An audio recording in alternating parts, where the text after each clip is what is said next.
வேதம் 4. இதில் 5வது வேதம் என்று அழைக்கப்படக்கூடிய இந்த இதிகாசம் ஒரு முனிவரால் இயற்றப்பட்டு இறைவனால் எழுதப்பட்டது என்று சொன்னால் உங்களால் நம்ப முடிகிறதா?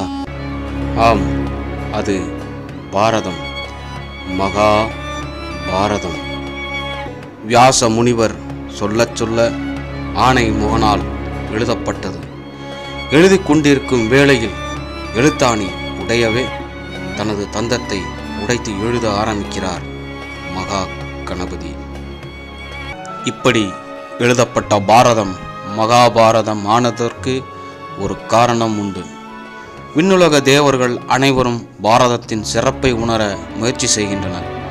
கணபதி அவர்கள் இதை ஒரு பொழுதில் அத்தனையும் விளக்கிவிட வேண்டும் என்பதற்காக ஒரு தராசு தட்டில் 4 வேதம் ஒரு புறமும் பாரதம் ஒரு புறமும் வைக்க தராசின் முள் சமமானதைக் கண்டு அனைவரும் வியக்கின்றனர்.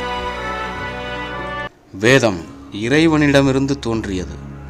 மானுட வாழ்வின் ஆதாரம் அது.